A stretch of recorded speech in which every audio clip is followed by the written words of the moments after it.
Bienvenidos a todos a un capítulo dedicado al oscurantismo, porque nos hemos estado dando cuenta reiteradamente de que ante las preguntas de los grandes por qué del mundo, solo encontramos confusión, incoherencia, inconsistencias, lo que funda sospechas y lúcidas desconfianzas, y hasta este punto sí podemos comprender, o los invito a comprender, que el hecho de que los fundamentos de los grandes haceres del mundo nos sean ocultos. ¿Por quiénes? No sabemos. ¿Para qué? No sabemos del todo. ¿Cuándo? Tampoco sabemos. Tampoco sabemos por qué hay una guerra entre Rusia y Ucrania. ¿Cuáles son los fundamentos de eso en verdad? No lo que nos dicen las historias oficiales o los bandos o los yugos comunicacionales de un bloque o de otro. Porque es bastante evidente que debemos asumirnos en el bloque norteamericano. Esas son las noticias que mayormente nos llegan. Entonces, para seguir indagando sobre los reales fundamentos del mundo y cómo podemos acercarnos, o por lo menos señalarlos como nos están engañando porque ocultan cosas, tenemos de invitado nuevamente a Eduardo Llanos. Bienvenido, Eduardo. Hola. Wow, tremenda tarea. Pero claro, no puedo menos que coincidir con el enunciado general. O sea, hay un ocultamiento que tiene muchos niveles. O sea, uno mismo podría estar eventualmente contribuyendo al ocultamiento o al despiste, sinceramente creyendo que está atornillando en el otro sentido. Uno puede estar atornillando al revés sin darse ni cuenta, en suma. Por ejemplo, en la educación. Te voy a poner un ejemplo del que yo he hablado otras veces y que me va a generar una funa, pero lo quiero decir igual, porque a esta altura no me preocupa eso, me preocupa, como decía, más amigo de la verdad que de Platón, digamos, ¿no? Esa es una cuestión clave. O sea, tú puedes ser muy fiel con tu maestro, pero tu maestro último es la verdad, hasta dónde puedes barruntarla, divisarla de lejos. Pero apenas uno la divisa, genera un compromiso existencial. Uno se siente obligado a perseguirla y a enunciarla y a invitar a otros a mirar aquello que uno alcanzó a ver. Entonces, en mi caso te quería poner un ejemplo concreto. Yo durante mucho tiempo he tenido una visión ecosistémica y he escrito algunas cuestiones al respecto, qué sé yo. Y me pareció por mucho tiempo que eran, digamos, personas confiables las que estaban haciendo en esa línea una campaña en pro de la conservación del medio ambiente y todo lo demás. Nunca me hubiera sospechado que había allí también gente que estaba haciendo exactamente lo opuesto. Nunca me hubiera imaginado, hasta que lo descubrí, que entre los donantes de fondos para proyectos de, qué sé yo, de difusión de ideas ecológicas, en fin, había gente que estaba no solo dañando el medio ambiente, sino empeñada en una agenda que es completamente otra que la que esta hipocresía ecológica que ellos encarnan, digamos, nos muestra. Entonces, ese es un ejemplo muy concreto, porque tal vez alguno de mis alumnos se convenció de esta mirada ecosistémica que yo proponía, además no solo, con una vasta bibliografía, empezando por Bacon, que hablaba de ecología de la mente. Tal vez terminó trabajando para el otro equipo, digamos, y sigue creyendo, como creí yo, que ese bando era un bando enteramente confiable. No, la infiltración de todos estos personajes en realidad es algo tan alarmante que es terriblemente doloroso comprobarlo. Es muy doloroso. Bueno, pero hay que tener coraje de asumirlo. Cuando uno ve el engaño, uno no puede desentenderse de eso que vio. Así de simple. Y ese engaño puede provenir de la gente más próxima, ¿verdad? O de tus héroes de la infancia, de la adolescencia, tus próceres ideológicos o éticos, digamos, morales. Llegó el momento de desengañarse, hay que desengañarse y tomar las medidas del caso. En eso estamos. Bueno, justamente alcanzaste a señalar con respecto a las agendas reales versus las agendas supuestas, que justamente también da cuenta cuando estamos buscando coherencias en un lado, cuando en realidad las reales y fundamentales coherencias están en otro lado, están en manos de pocas personas y ni siquiera podemos saber o sospechar cuándo, cómo, quién, cómo, dónde, por dónde. Y justamente eso, es constatar eso en tantos lugares, hasta donde yo por lo menos voy en mi reflexión. Simplemente me doy cuenta de que estoy siendo engañado, pero aún así no logro poder comprender cómo, dónde, cuándo, quiénes, dónde. Mira, si uno tuviera que lanzar alguna como hipótesis explicativa de cómo se ha ido profundizando el engaño, yo diría que habría que partir por el hecho de que esta élite oscura, porque no todas las élites son oscuras, hay élites y élites, pero la élite oscura, digamos, ha estado siempre muy oculta, pero tuvo durante un tiempo agentes, digamos, que ejecutaban sus políticas, digamos, sin ningún miramiento, y nosotros podíamos perfectamente identificarlos y atacarlos, digamos, con nuestro discurso, y en algunos casos, claro, había acciones, ¿no? Acciones incluso terroristas en contra de ellos, ¿verdad? Ya. Pero yo creo que ellos se dieron cuenta, porque la astucia es lo que menos les falta, de que tenían que refinarse. Y entonces cuando se dieron cuenta de esto, lo que hicieron no fue meramente trasvestir a esos agentes que les obedecen, de los que ellos son sus mandantes, sino que empezaron a seducir al bando opuesto, es decir, a todos nosotros. Y a seducirlos con discursos que nos gustaban. Por ejemplo, un discurso sociocrítico, en la línea de la Escuela de Frankfurt, en la línea de pensamiento Foucaultiano, en la línea de Derrida y el deconstruccionismo, a todos nosotros nos parecía extraordinariamente, digamos, favorable a un cambio, ¿verdad?, positivo, porque venía como a mostrar ciertas falsedades, ¿verdad?, detrás de una retórica apolillada en el discurso académico, filosófico, ideológico, político, económico incluso. Bien, pero resulta que esos son caballos de Troya. Son caballos de Troya que ahora están sirviendo a esos intereses neoimperialistas. Estos señores que practican ese neoimperialismo nos hablan a nosotros de conservar la tierra, ¿verdad?, de reducir el uso del petróleo, de las tierras cultivables, de eliminar qué sé yo, la buena parte de la ganadería, el consumo de carne. Yo no consumo carne, pero creo que o consumo muy poca, me da lo mismo. Pero me pareció sospechoso el grado de radicalidad que ellos mismos indujeron en la sociedad. Bueno, entonces uno empieza a descubrir que esto está asociado con otra agenda, como decíamos la otra vez, ¿verdad? O sea, esto está asociado con una agenda alimentaria, con una agenda, comillas, sanitaria, con todas las comillas del mundo, porque no tiene, de sano no tiene nada todo eso, ¿no? Con una agenda económica, con una agenda financiera, con una agenda incluso monetaria. Geopolítica, por supuesto, etcétera, cultural, hasta sexual, como veíamos la otra vez. Y en eso, yo creo que hay mucha gente que está pecando de ingenuo, de muy ingenuo.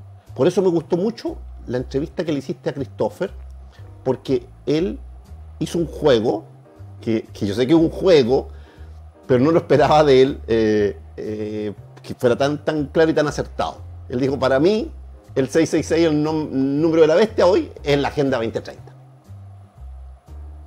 Bueno, yo secundo eso.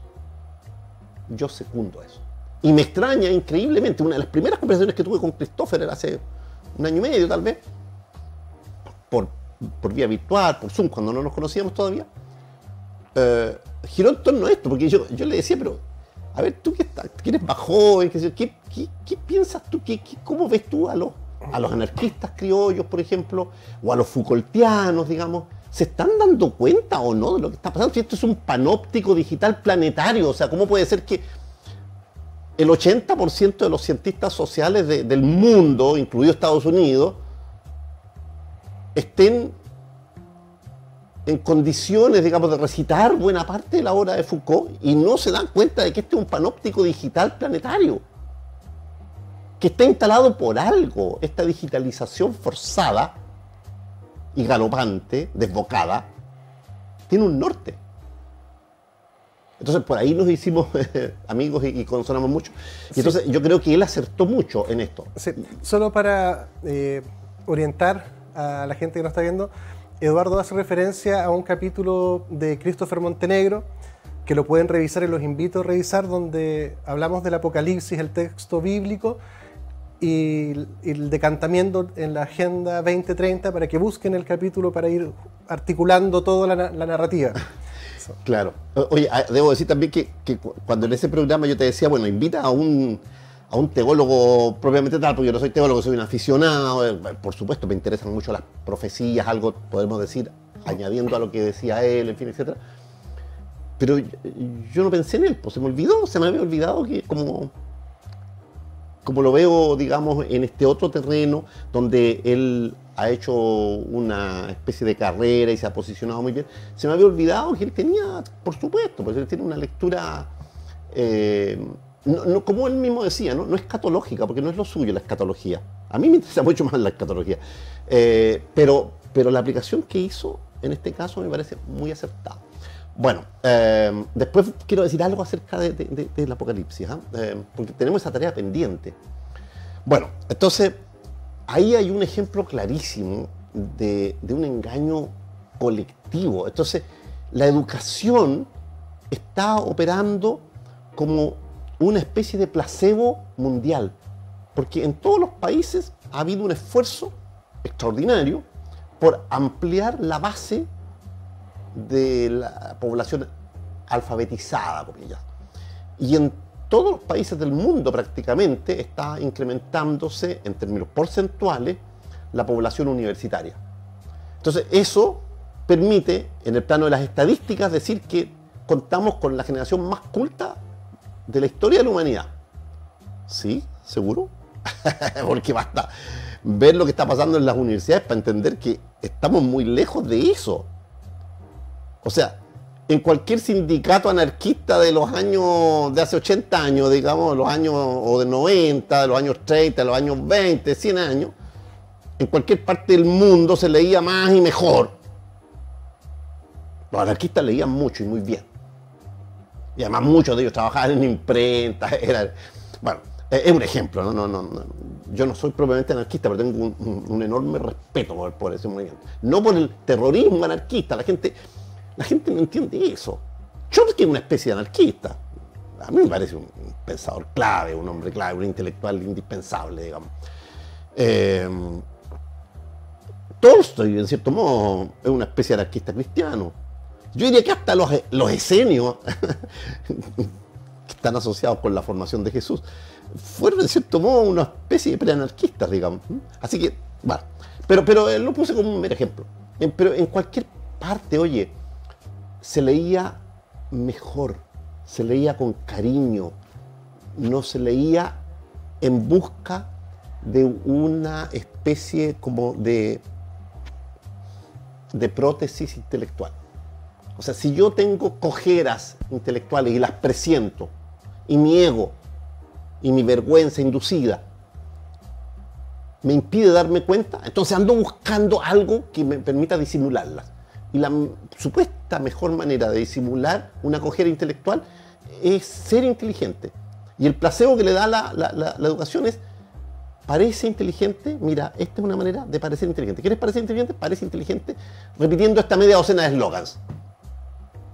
Y lo que te da la educación básicamente es media docena de eslogans.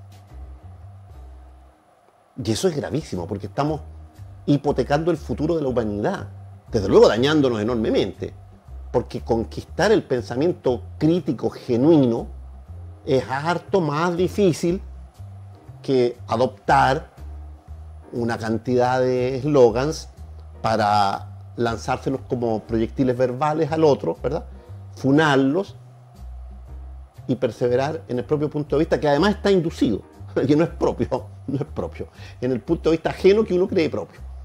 Entonces eso es gravísimo. Mira, con esto termino esta primera parte, pero me acordé, a partir de lo que dijiste, de que en una de las primeras reuniones que tuvimos este año, como en marzo, por ahí, que me invitaste después de ese diálogo que tuvimos con Akram, ahí me enteré de que tú estabas optando por esta especie de activismo de las comprensiones y todo lo demás. Y de repente me preguntaste sobre el pensamiento crítico. ¿Te acuerdas? Algo así pasó, sí, ¿no? Sí. Sí. Entonces yo te pedí distinguir, porque lo vengo haciendo hace mucho tiempo, entre espíritu crítico, pensamiento sociocrítico, como por ejemplo el de la Escuela de Frankfurt, o el de Foucault, o el de Derrida, en fin, etcétera, aplicado, y pensamiento crítico en sentido transdisciplinar. La psicología tiene mucho que decir sobre el pensamiento crítico, pero desde luego también tiene mucho que decir sobre esto la lógica, las ciencias cognitivas, incluso hasta las socioneurociencias, la filosofía propiamente tal. Tiene mucho que decir sobre el pensamiento crítico. La filosofía propia, la epistemología, la nociología. En todos esos ámbitos uno puede descubrir pistas respecto de qué es el verdadero pensamiento crítico, que es indisociable del pensamiento autocrítico. Entonces yo creo que lo que está pasando es que la educación se ha transformado en un placebo. Y eso está asociado con que, en cierto modo, las profecías lo habían indicado, ¿verdad? Lo habían ya anunciado. En estos últimos tiempos lo que iba a pasar es que nosotros mismos íbamos a cuidar, pulir, instalar los barrotes de nuestra propia celda. Estamos viviendo en una celda planetaria y nosotros estamos felices poniendo los barrotes. Por ejemplo, las redes sociales son barrotes para nuestra propia cárcel, porque nos impiden salir al encuentro del otro. Claro, a mí me parece fundamental y ya urgente que todo aquel que está interactuando en temas que afectan la soberanía, por ejemplo, el diseño de nuestro propio Estado, los tratados de libre comercio, los tratados con la ONU, el rol de la OMS, la Agenda 2030, tengan un pensamiento sociocrítico que tenga un fuerte componente desde la desconfianza a la confianza y no al revés, porque aquí parece que el caballo de Troya está bien vestido, entonces eso habilita que firmemos cualquier cosa, que también es una mirada que también yo induciría a mirar la propuesta de constitución, que tiene cosas buenas, pero que tampoco justifica que tenga una cosa buena, que tengamos que tragarnos todo lo que viene dentro de eso. Una mirada crítica. Apruebo o rechazo lo que quieran, pero llamaría también a mirar eso. Por la reiteración de los fundamentos ocultos. Quería pedir también tu mirada con respecto a los que nos mostraron algunos atisbos de los fundamentos ocultos, como Snowden y Julian Assange. Ambos héroes para ellos mostraron, nos acercaron a los fundamentos reales de por qué estaban pasando las cosas y quién era quién. Ahí pudimos ver algo. ¿Qué pasó con eso? ¿Qué fue eso? ¿Qué había ahí? Yo creo, ahí hay una especie como de anarquismo aplicado, práctico, ¿verdad? Especializado, ¿verdad? Que opera en el terreno del hackeo, ¿verdad? Y que logra obtener información clave, indispensable para que nosotros entendamos qué está pasando en el mundo. Por supuesto que esa fue una ayuda inapreciable, o sea, inestimable, para que muchos empezáramos a entender lo que tú llamas los fundamentos ocultos del mundo. Quedan muchos otros, por supuesto, varios otros. A mí, por lo menos, me parece que la categoría de héroes a ellos les calza absolutamente. Pero yo aprovecharía de decir que hay varios otros personajes que, sin hacer algo tan espectacular como liberar toneladas de información digital, digamos, también merecen un recuerdo, al menos una mención. Pucha, son muchos, muchos. Pero hay uno por el que yo quisiera partir, porque es gráfico y las personas lo pueden buscar. Sobre todo las personas de izquierda, ¿verdad?, que han hecho un recorrido más o menos similar al mío, o por ejemplo al de Christopher, ¿verdad? Bueno. Se llama John Perkins. Lo he mencionado otras veces, pero quiero detenerme en el caso de él, porque él escribió un primer libro que se llama Confesiones de un sicario económico, Hitman, un sicario económico, Hitman, un matón económico. Y bueno, tiene varios otros libros publicados, ya debe tener unos 6. Pero la gracia de él es que él era un agente de la NSA, o sea, de la Agencia de Seguridad Nacional de Estados Unidos, que es, pero 10 veces peor que la CIA. Tiene 10 veces más crímenes y más graves a su haber, pero 10 veces menos mala prensa. Entonces nadie la conoce. Nosotros icónicamente nos fijamos en la CIA, tal vez en el FBI, pero la NSA es algo terrorífico. Además es mucho más grande. Bueno, él era un agente. Me gustaría que fueran por lo menos que vieran los videos en los que él responde a preguntas en una entrevista y están bajo ese título, Confesiones de un sicario económico. Después podemos decir un poco cómo vinculo, o si quieres, si nos queda tiempo, puedo decir yo cómo vincularía yo todo eso. Pero ese es un autor importante. A mí me parece que también es un autor muy importante, el primero que escribió sobre el Club de Bilderberg. Porque ahora está la española que profundizó, la niña San Martín Jiménez, muy buena moza ella, por cierto, muy lúcida. Pero el primero que lo hizo fue un ruso. No puede ser que se me esté olvidando en este minuto. Uy, se me está olvidando. Pero cualquier cosa lo ponemos ahí en las cajitas del YouTube. Claro. Daniel Stulin. Es muy lúcido él. Es muy lúcido. Y bueno, y eslavo. O sea, él tiene lealtad con su patria rusa, no necesariamente con la época soviética, rusa. Si las vicisitudes políticas de todos esos pueblos, todas esas culturas, al final son como la espuma, ¿no?, que desaparece. El gran caudal queda.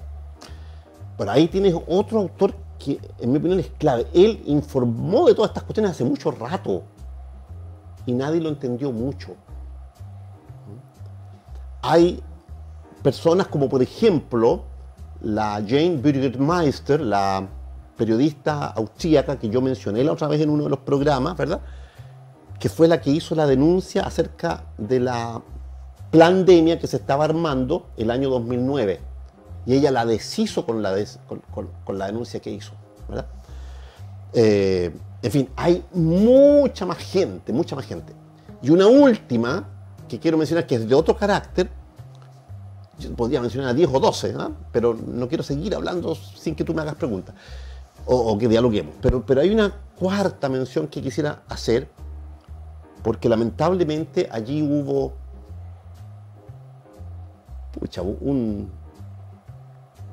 una evidencia, pero que cualquier pueblo la hubiera valorado, y como todo el mundo sigue viendo televisión y la televisión no lo toma, entonces se olvida.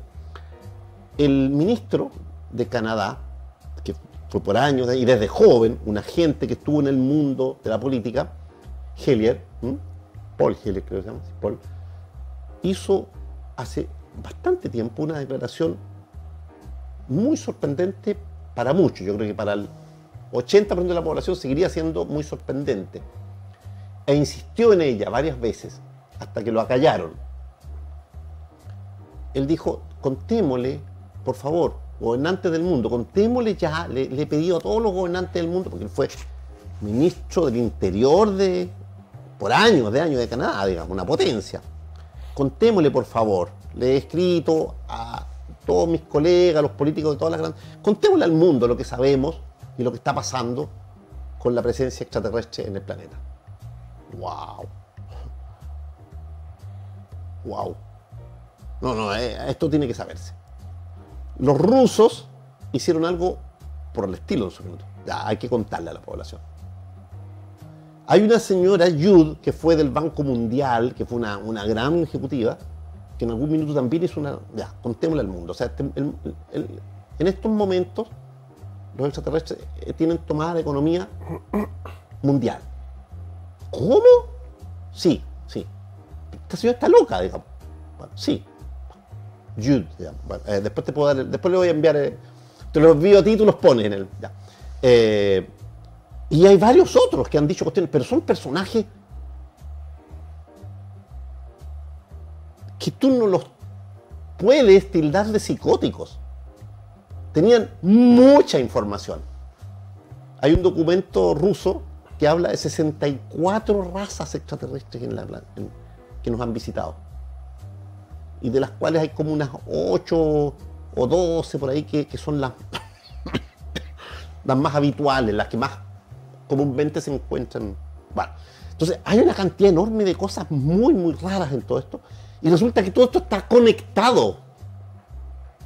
Entonces por eso mostraba yo la otra vez, a manera de metáfora o de símil didáctico, digamos, el cubo. ¿Te acuerdas? Yo hablaba de un ajedrez que uno se empeña en jugar en un tablerito chico. Y resulta que ese tablero tiene otros 63 tableros adyacentes, ¿verdad?, que forman un metatablero. Y resulta que después, cuando uno ya se hace cargo de que el pequeño ajedrez de uno, por complejo que sea, es nada en comparación con el metatablero completo de 64 tableros, porque cada cuadradito es un tablero también, a manera de fractal, descubre que este es un fenómeno multidimensional. Entonces, como mínimo hay otros 5 metatableros, ninguno de los cuales uno alcanza a ver en vida. No da la inteligencia de uno para entender todo lo que está pasando. Entonces, cuando uno empieza a entender eso, empieza a comprender que toda esta oposición inducida entre izquierda y derecha, yo me sigo considerando una persona de izquierda, pero esta fobia, esta funa continua de la derecha contra la izquierda contra la derecha, es lo más tóxico que puede estar ocurriendo. Y además está acompañada de muchas otras fobias. Muchas otras. ¿No? Incluidas las fobias no políticas, sino ya, digamos, geopolíticas. Y bueno, y todo se transforma en un binarismo absurdo. O sea, si yo soy vegano, ¿verdad?, soy capaz de lanzarte a los leones si tú comes carne, ¿no? Por supuesto, tú serás carne de los leones, ¿no? A pesar de que yo creo que, en fin, etc. Entonces, toda esta especie de dependencia crónica, ¿no?, este belicismo interminable, lo está induciendo un grupo de personas que saca provecho de esto, pero que a su vez también dependen de otras fuerzas. Otras fuerzas, hay que meterse en eso. Pero ya eso es como para 10 programas. Tenemos que ir a un pequeño corte comercial y bueno, aprovechar de decir, hoy en día las preguntas razonables sobre aspectos razonables de la vida están siendo olvidadas, y ya con un descaro y un nivel de inconsistencia que ya no es tolerable.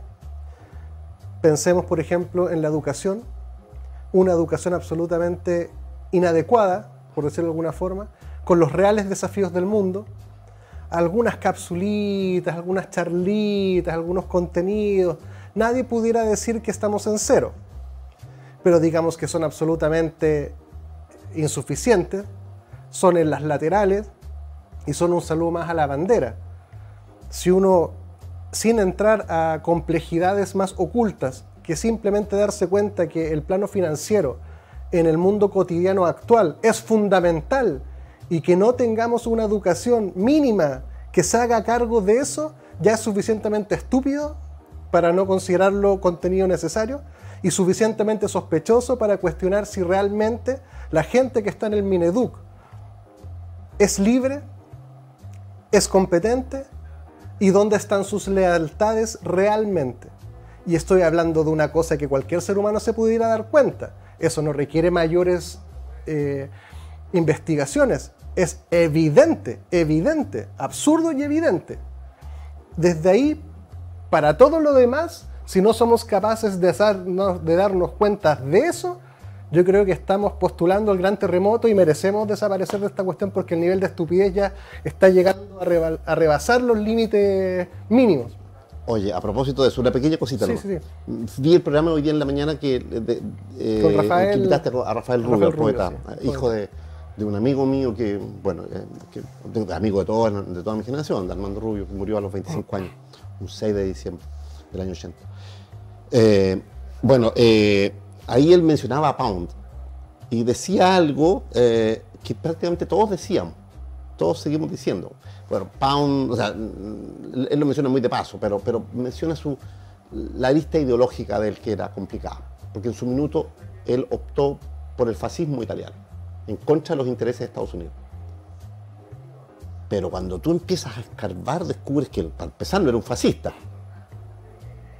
Su ideal tampoco era autoritario, sí, pero tenía una comprensión profunda de una cuestión que nosotros en ese minuto no estábamos en condiciones de ver. El núcleo de la usura, que él lo denunció en un poema maravilloso, además. Y después se dio cuenta que lo que había detrás de todo eso era algo más de fondo, que era la codicia. Y yo diría que detrás de eso hay otra cosa peor todavía, es la rapacidad. ¿No? Ahí tienes un poeta que indagó en los fundamentos y se dio cuenta, detectó cuestiones importantísimas. Así que hay que leer sin anteojeras ideológicas. No hay que leerlo solo como poeta, sino también como un buscador de la verdad. Voy a aprovechar el puente para obsequiarte unos libros que amablemente nos regaló el poeta Pablo Maluk. Me regaló varios, así que los voy a empezar a regalar a los siguientes invitados. Y obviamente que iba a regalarte a ti, que tú también cultivas este hermoso arte de la poesía. Así que hacerte entrega de La gracia y la desgracia y Contraídolo del poeta Pablo Maluk. Así que vamos a estar regalando libros. Así que muchas gracias. De poeta a poeta. Muchas gracias. Quédense con nosotros y volvemos en unos minutos. En Clínica Gastrosalud contamos con equipos médicos de excelencia y tecnología de punta para garantizar salud y bienestar a un excelente costo. Contamos con servicios médicos integrales especializados en tratamientos gástricos y programas completos para la obesidad. Realiza tus reservas de hora en la página www.gastrosalud.cl. En Clínica Apoquindo contamos con una infraestructura de primer nivel para ofrecer servicios de instalación de balón gástrico, pellet antialcohol, cirugías plásticas reconstructivas, cirugías estéticas, kinesiologías, psicología, psiquiatría, nutricionista. Visítanos en www.clinicapoquindospa.cl. Clínica Medical Home, líder a nivel nacional en hospitalización domiciliaria y servicios ambulatorios para pacientes agudos, subagudos y crónicos. Clínica Medical Home entrega a su disposición experiencia y trayectoria en salud a través de servicios especialmente pensados en las necesidades de cada persona, adaptando el concepto de comodidad a sus instalaciones y residencia mediante altos estándares de calidad.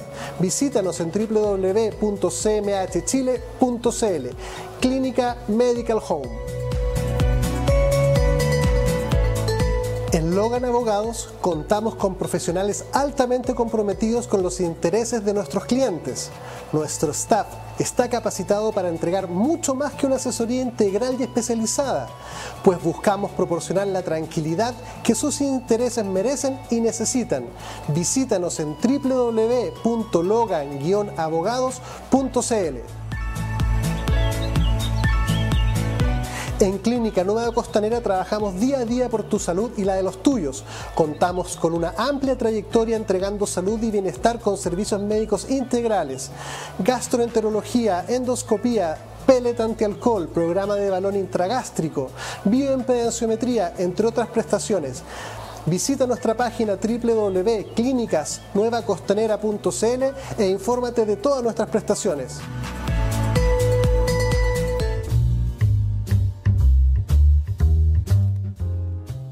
Bienvenidos de vuelta. Estamos con este activismo férreo por las comprensiones, dándonos cuenta que tenemos que recomprender muchos aspectos de la vida. Porque cuando uno empieza a reflexionar sociocríticamente, como decía Eduardo, sobre los supuestos o los fundamentos que explican lo que la historia oficial y los comunicados oficiales declaran, quedan muchas dudas de que eso efectivamente sea incluso posible como para creerlo. Y esta mirada a releer la historia, a releer lo que nos está pasando, llama a cuestionar los fundamentos que se nos entregan, porque a lo menos podemos estar todos de acuerdo que este mundo no tiene ninguna coherencia, que los mismos que van a favor de no sobrecalentar la Tierra por el cambio climático son los mismos que hacen el mayor daño a propósito de lo mismo.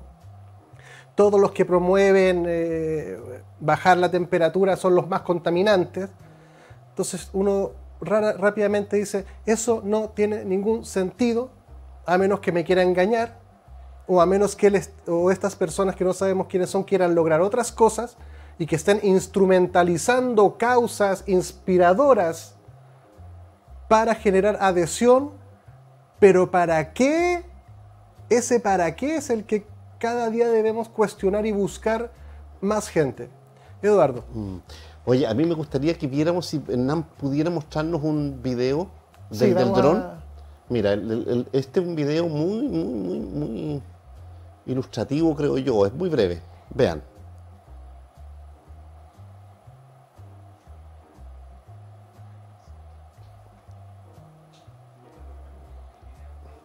Ya que esto no tiene audios, así que No necesita audio. Podemos comentarlo. Sí, podemos comentarlo. Bueno, como están viendo ustedes, ese lo podemos repasar si quieren un ratito más de nuevo, digamos, porque son 20 segundos apenas los que seleccionamos. Es un dron que tiene la capacidad, como se ve allí, de lanzar esas bolitas incendiarias, ¿verdad?, donde quiera. Son unas bolitas ínfimas. Es un dron insignificante. Se puede provocar con eso los incendios que tú quieras.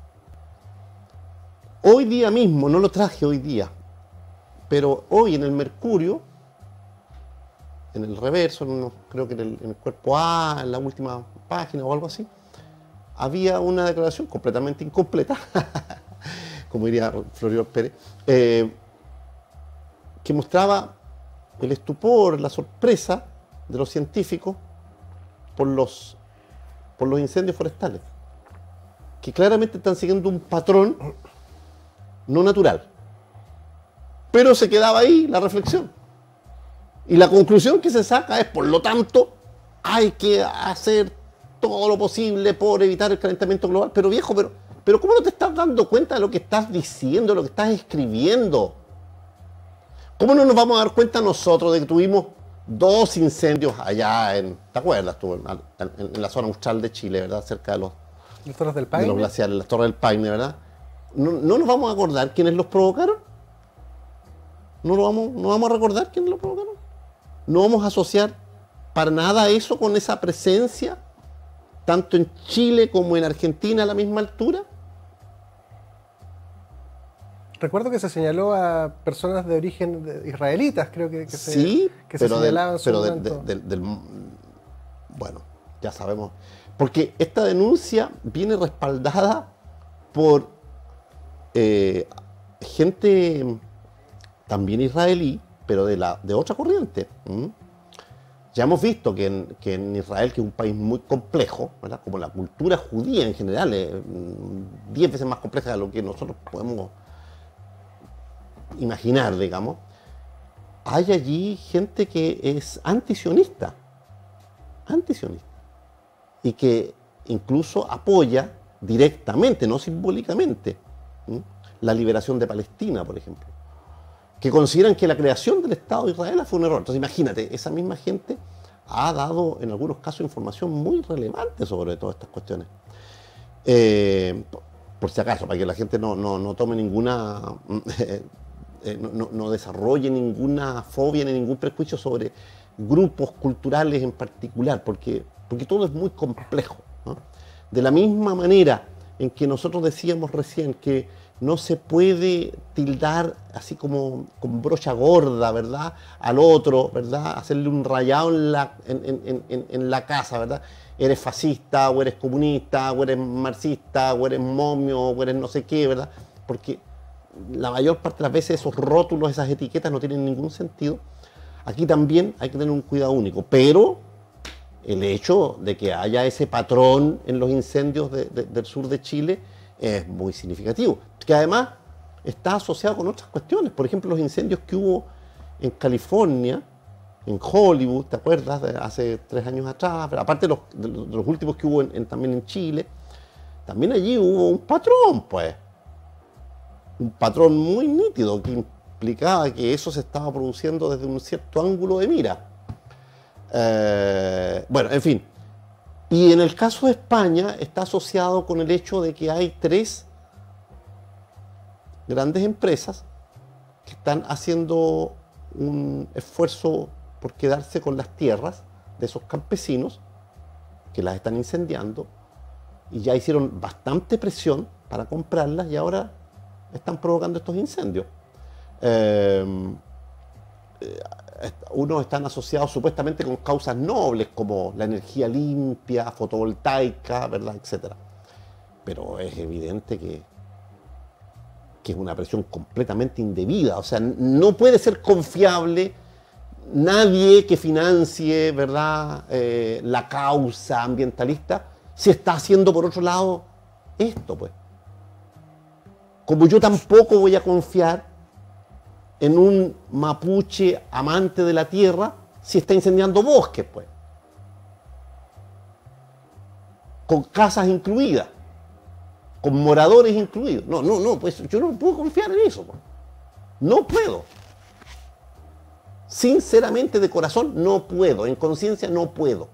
Tendré todo el cariño del mundo por ese pueblo y por todos los otros pueblos originarios del mundo entero, los Pieles Rojas, lo que tú quieras, pero no creo que sea congruente y que yo deba tragarme esa rueda de carreta por ningún motivo.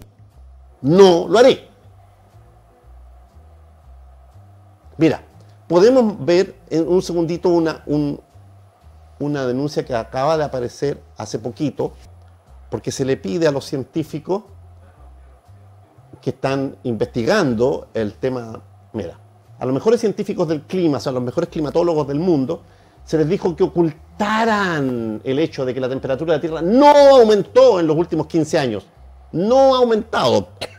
Pero si revelan ese dato, se cae un fundamento de la idea del calentamiento global. ¿Te fijas? El calentamiento global no se ha podido demostrar.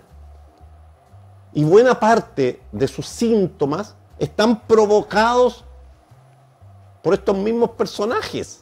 Y fíjate lo paradójico y lo confuso de todo esto, porque finalmente el eslogan es: hagámosle caso a la ciencia para solucionar los problemas del mundo, cuando a poco andar uno pudiera preguntarse: ¿a qué le llama usted ciencia? Exactamente. ¿Qué relación tiene entre los financiamientos y la entrega de fondos a determinados organismos y el tipo de informes y conclusiones a los que llegan? Y la funa a los que están llegando a otras conclusiones. Exacto. ¿Y qué pasa con la otra ciencia que también debiéramos atender a la ciencia, no a mi conveniente ciencia, a la que yo compré, para contrastarla? Mismo caso con el tema de las vacunas, que hasta el día de hoy seguimos en un plan, en un esquema de vacunación, sin haber tenido un puto debate honesto, transparente, por la puta libertad de pensar con los fundamentos mínimos que tenemos, porque los hay. Hay argumentos para también contrarrestar y conversar, porque esta cuestión de por el bien de los demás, pero el bien lo defino yo, te subyugo a ti, te obligo. Entiendo que es hasta inconstitucional, pero la verdad que si no sacas el pase no puedes ir para allá, no puedes ir para acá, no puedes tomar un avión. Eso es una forma de obligarte sutilmente. Mira, te voy a nombrar un ejemplo a propósito de eso. A propósito de eso. El senador Rand Paul, el norteamericano, que ha hecho comparecer no sé cuántas veces a los principales, digamos, gestores de toda esta política, de este fanatismo compulsivo vacunatorio, pseudo vacunatorio. Yo no lo llamo vacunatorio porque no son vacunas, ¿no? Son inoculaciones, por lo que veíamos la otra vez en el programa hace como tiempo atrás. Sí, 2 meses atrás, 3 meses atrás. Bueno, pero este señor entrevista a los 3 personajes más importantes, 2 hombres y una mujer. Fauci, la niña, bueno, no me acuerdo en este momento los nombres, no quiero patinar con los nombres, ¿no? Pero eran los 3 personajes más importantes de la agenda vacunatoria, digamos, de Estados Unidos. Y de repente los desconcertó con una pura pregunta. Están obligados a responder la verdad. Porque si los pillan en una mentira, bueno... Suponemos, nos han hecho creer que va a traer consecuencias. No, entonces, no, les preguntó algo muy simple. Señor Fauci, de su personal, del personal que trabaja con usted, todos técnicos y especializados, ¿verdad? Y bueno, totalmente convencidos de la necesidad de las vacunas. ¿Cuántos se han vacunado? Fauci queda completamente desconcertado y dice, creo que sí, probablemente el 50%. El otro, sí, probablemente lo mismo. Y ella dice, no tengo, más astuta, dice, no tengo evidencia al respecto, y se la sacó. Pero claro, si hubiera tenido la evidencia, no, todo el mundo, obvio, y 100%. Primeramente, si hubiera tenido la convicción y la creencia de que eso era bueno para ellos. Y el dato concreto, ¿verdad? Porque ella se supone que si está tan convencida y quiere vacunar a todo el mundo, incluidos los niños, ¿verdad? Bueno, como mínimo se lo exige y las personas, ¿verdad? Irían gozosas, ¿verdad? Bueno, ese es un ejemplo. Ahí tienes un dato así como de la causa, ¿no? Pero por otro lado, yo quiero decir que yo me voy a vacunar, en lo personal, con la vacuna de esta de espiga, ¿verdad? En 75 años más. Espero vivir para eso. ¿Por qué? Porque esa fue la cantidad de años que ellos exigieron que se mantuvieran en secreto los componentes de las vacunas. Entonces yo no tengo ningún problema en ponerme esas vacunas, esas supuestas vacunas, esas inoculaciones. Pero en 75 años más, cuando ya pueda ver, confío en que voy a llegar.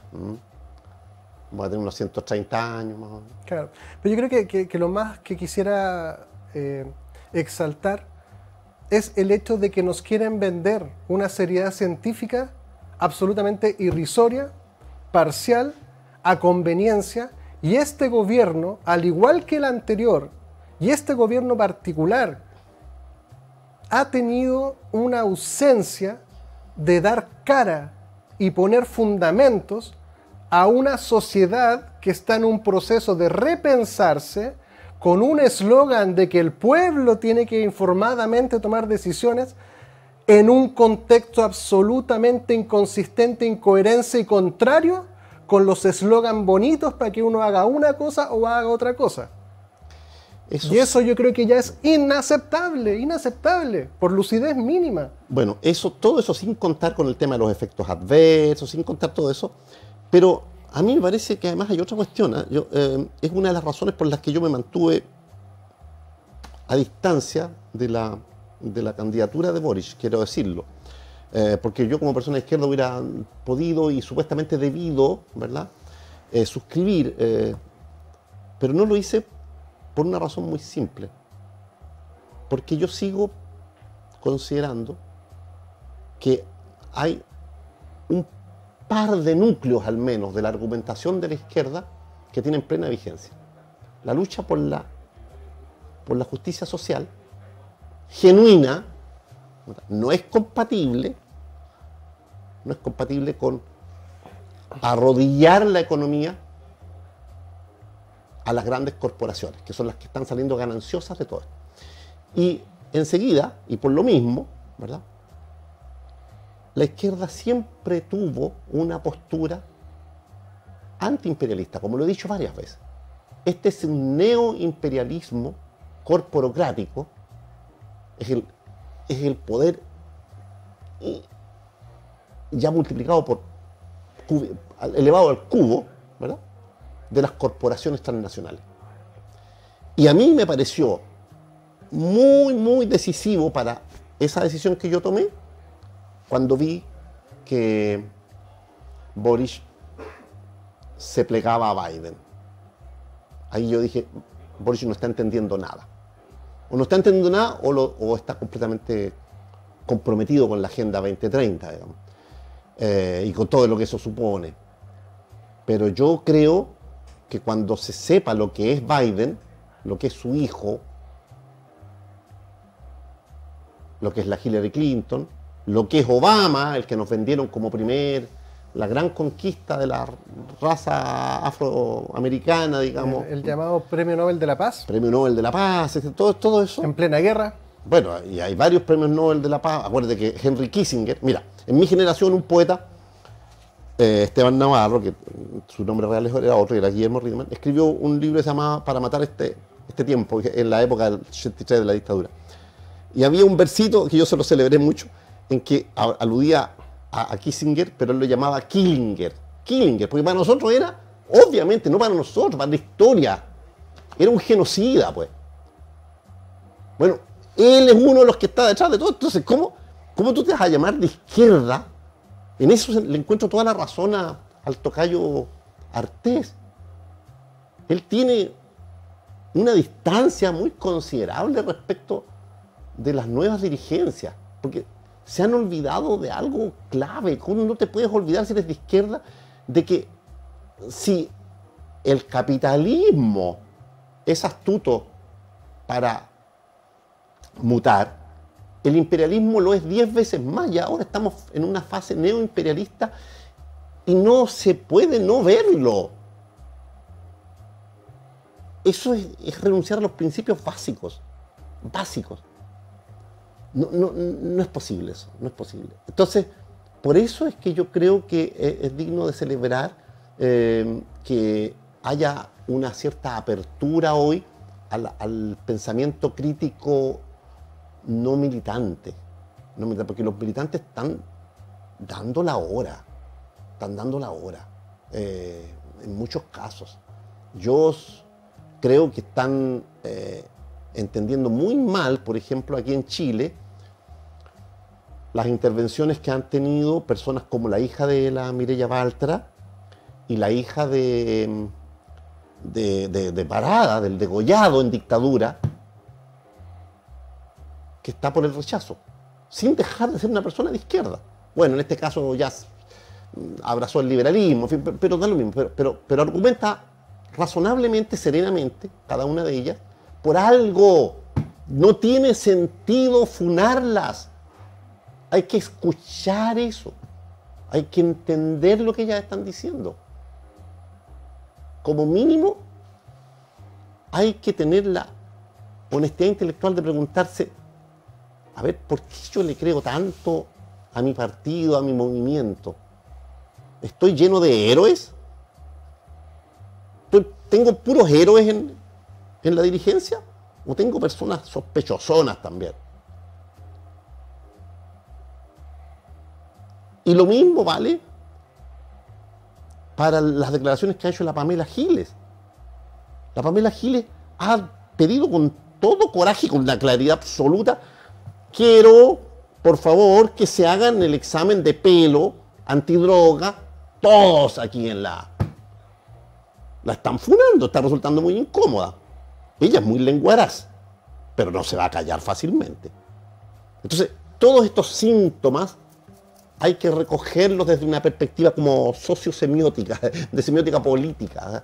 Eso es algo que nos está hablando de una inquietud de fondo. No se la puede rotular a toda esa gente que tiene un pasado de izquierda indudable y un presente incluso en la izquierda, de ser instrumento de la derecha que se dejó sobornar.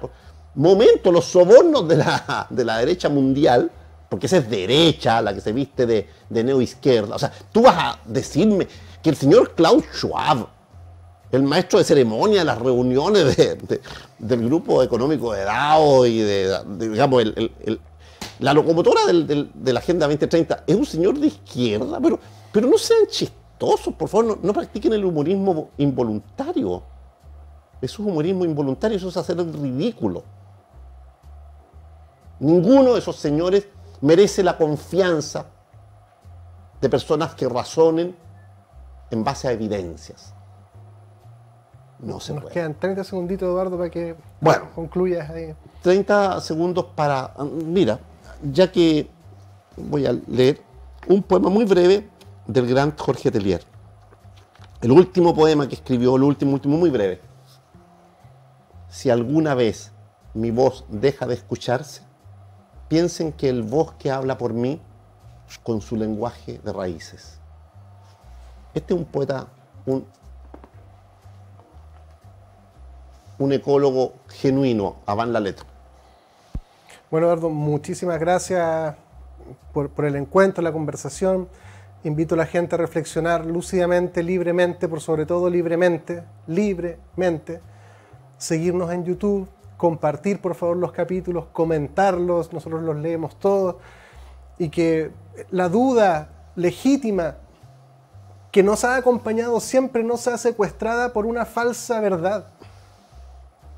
Piénselo, si no, hay cosas muy complejas, pero hay cosas muy evidentes también que son las primeras luces para ir buscando las miguitas de pan en el bosque. Buenas noches a todos, muchas gracias, Eduardo. Que comenten, porque también a nosotros nos sirve para detectar si... Leemos todo. No, y por otras cosas, a ver, bueno, vamos a dejarlo ahí, pero nos han robado visitas. Sí. Bueno, muchas gracias a todos, síguenos La Hora 25 Chile en YouTube, gracias a todos.